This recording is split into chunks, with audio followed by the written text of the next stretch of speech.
सृष्टि विस्तार के लिए ब्रह्मा जी ने जिन पुत्रों को उत्पन्न किया उनमें से कर्दम ऋषि भी एक थे, जिन्होंने सरस्वती नदी के तट पर 10,000 वर्ष तक तप किया। ब्रह्मा जी के पुत्र स्वयंभुव मनु की बेटी थी देवहूति। कर्दम ऋषि का देवहूति से विवाह हुआ और इस दंपत्ति के 9 कन्याएं पैदा हुई। भगवान ने कहा, मैं भी अंश रूप में तुम्हारे घर जन्म लूंगा। समय आने पर सांख्य शास्त्र की संहिता की रचना करूंगा। 9 कन्याओं के जन्म के कुछ समय बाद कपिल वर्ण वाला पुत्र पैदा हुआ, जिसका नाम भी कर्दम ने कपिल देव ही रख दिया। मरीचि ऋषि तथा अन्य देवताओं ने देवहूति तथा राजर्षि कर्दम को बधाई दी। पुत्र के महात्म्य को भी भली प्रकार समझाया तथा बालक को साक्षात पूर्ण पुरुष कहा।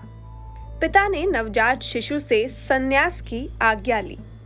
जब भगवान ब्रह्मा, अनेक देवता व ऋषि चले गए तो पिता कर्दम ने अपने नवजात पुत्र भगवान के अंश अवतार से प्रार्थना की कि मैं संन्यास धारण करना चाहता हूँ।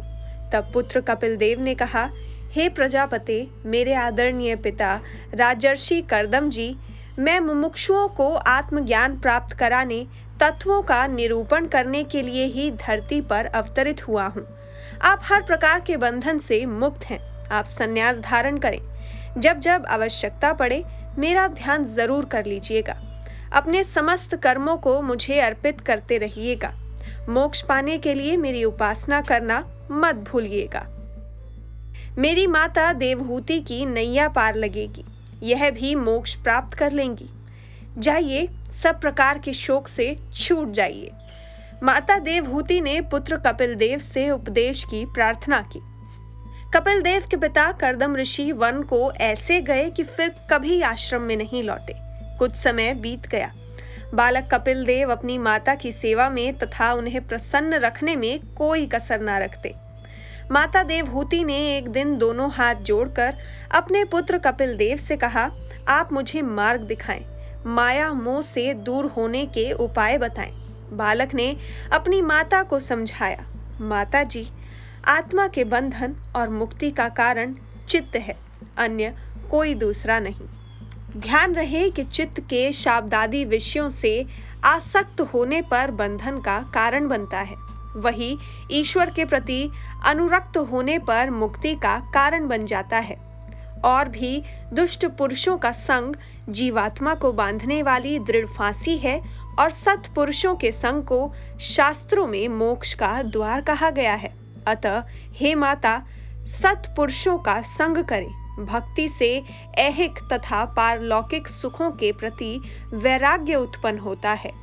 अष्टांग योग और भक्ति के द्वारा ही परमात्मा की प्राप्ति संभव है। भगवान कपिल देव ने अपनी माता को भक्ति के लक्षण सांख्य शास्त्र की रीति से पदार्थों का वर्णन बताते हुए मोक्ष का मार्ग भी बताया। माता ने पुत्र से उपदेश पाकर उनकी स्तुति की। प्रसन्न होकर कपिल देव ने कहा, मेरा मार्ग अपनाओ, मुक्ति पालोगी। यदि ऐसा ही व्यवहार करोगी तो संसार से छूटकर मेरे जन्म मरण रहित स्वरूप को पालोगी। जो नहीं समझते उन्हें बार बार जन्म लेना पड़ता है। अपने पुत्र द्वारा बताए योग मार्ग पर चलते हुए माता देवहूति आश्रम में भक्ति भाव से निवास करती रही।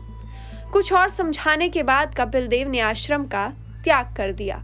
पुत्र की अनुपस्थिति में माता ने शरीर त्याग कर परम धाम प्राप्त कर लिया। जहाँ पर देवहूति ने प्राण त्याग कर मुक्ति पाई, वह स्थान सिद्ध पद के नाम से विख्यात हुआ। श्रद्धालुओं का वहां आना जाना लगा रहता है।